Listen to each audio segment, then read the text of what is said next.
सरकारहरूको काम भनेको के भइरहेछ भने कहाँ कसले के लागेको छ, के खाएको छ, कसले कहाँ हग्यो, कसले कहाँ पाद्यो, कसले कहाँ गएर मुत्यो मात्रै हेरे जस्तो लाग्यो क्या। घाइतेको लागि के हुन्छ मन्त्रीज्यू? अब घाइतेको लागि उपचार हुन्छ। जालमा चाहिँ कहिलेकाहीँ के हुन्छ कुनै आलोचकलाई चाहिँ अलि कडैसँग अझ कहिलेकाहीँ त तल्लै त झरेर पनि जवाफ दिनुहुन्छ क्या। किनभने म चाहिँ मान्छे हो। अहिले जमाना नि मलाई चाहिँ आलोचना गरेर कुट्छु भन्न पाइन्छ त भने होइन, पाइन्छ, कुट्ने हो। अब कुटेपछि अब के पर्छ त्यो परेको बेहोरौँला। खाना खाने ठाउँ कहाँ हो, सुत्ने ठाउँ कहाँ हो? खाना त यहीँ खाइन्छ, त्यहाँ पकाउने ठाउँ छ होइन। यहाँ काम गर्नेहरू सबैले खाजा सबै खाना पाउँछ।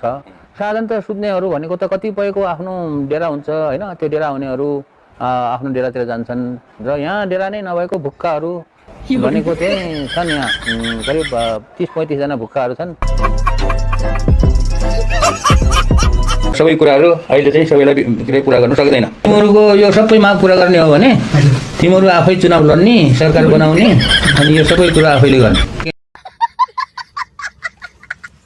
एउटा त्यसरी बस्ने होइन। यहाँ चाहिँ यो के अरे यस्तो किसिमको यो माग चाहिँ मन्त्रीलाई आउँदै मन्त्रीलाई दिँदै होइन माग चाहिँ राख्ने होइन। यो चाहिँ आफै गाउँ गाउँमा जाने हो।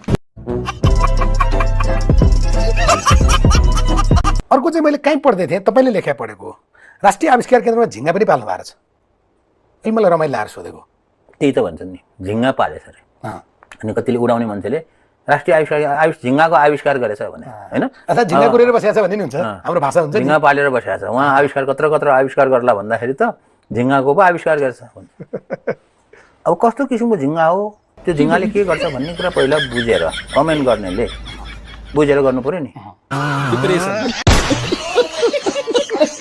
त्रिवी जाँदाखेरि तपाईँले एउटा पार्क बनाउने भन्नुभयो त्रिभुवन विश्वविद्यालयमा, त्यसमा हर्क सम्पाङहरूले हामी श्रम दान गरेर पार्क बनाइदिन्छु भन्नुभएको छ क्या होइन?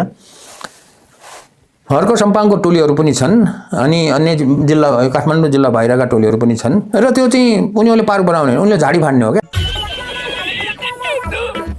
महावीर पुनले यस्तो भाषा प्रयोग नगरिदिएको थियो जस्तो लाग्छ नि त। महावीर पुनले भाषा मैले त भनिरहेको छु, मैले एकदमै मिडियामा पनि च्यालेन्ज गरिरहेको छु, कसैले महावीर पुनलाई गौतम बुद्ध हो भनेर नठान्नु। तिमीहरू अहिले पो फेसबुकमा छ र त्यहाँ कहाँ छ के छ मैले भेटेर कुरा गरे ठोक्न पाइँदैन।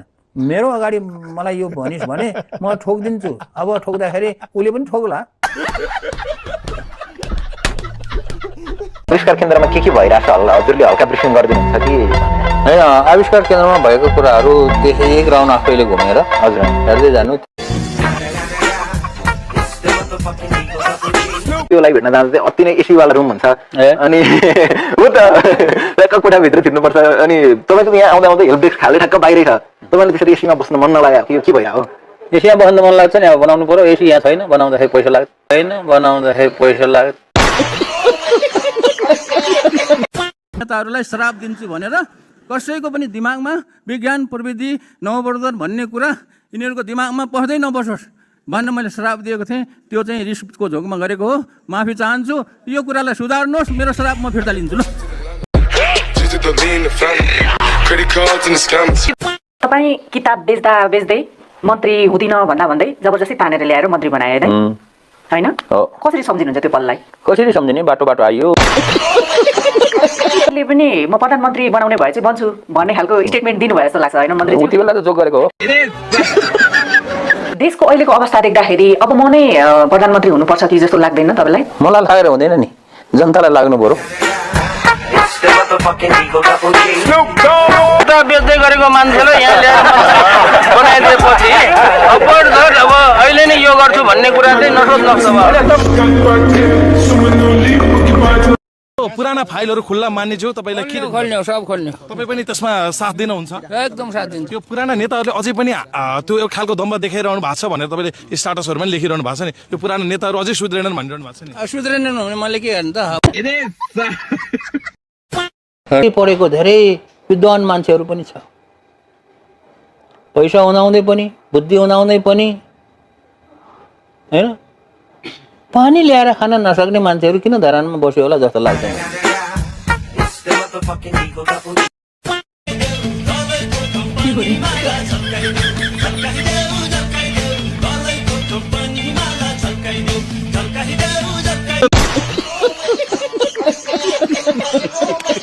तपाईँ हिजो नाच्दिनु भएछ अहिले पुरै भाइरल भयो नि हेर्नु त तपाईँ नाच्दिनु भएछ $50 त त्यो नाचेको पैसाले कमाइसक्यो त अनि नाच्दा 1 मिनट पनि नजाँदाखेरि $50 कमाइन्छ भनेदेखि किन ननाच्ने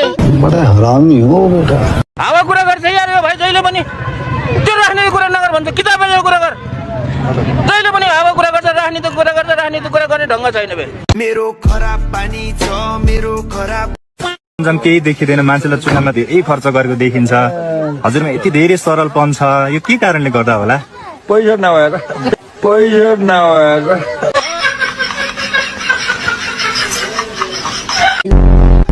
नेपाली जनताले निशुल्क शिक्षा पाउँछन् त अब तपाईँ मन्त्री हुँदाखेरि अरे म मन्त्री हुँदैमा निशुल्क शिक्षा कसरी दिने म भगवान हो र भनेको एउटा न एउटा त केही त राम्रो काम त केही न केही होला त नि गरौँला अहिले नि कसरी भन्ने त्यो पत्रकारहरूले त नपेल्नु न हो यति धेरै एनर्जी चाहिँ कसरी आउँछ सर इनर्जीको कुरा त भात खाएपछि आउँछ इनर्जी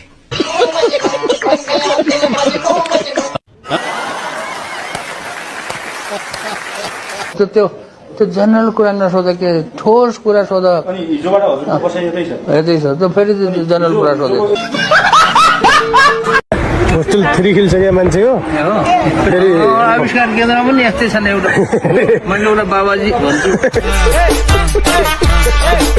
आफ्नो प्रधानमन्त्रीको बारेमा भन्नुहुन्छ कि भन्नुहुन्न सुशीला कार्की कस्तो हुन्छ भनेर त्यो पनि भन्दैन रुको जरा सबर करो भनेको तपाईँको राशिफल के हो भन्ने पनि थाहा छैन राशिफल त त्यही महावीरबाट हेर्दाखेरि सिंह राशि भन्ने देखिन्छ के अरे त्यो हो कि होइन त्यो कसरी थाहा हुन्छ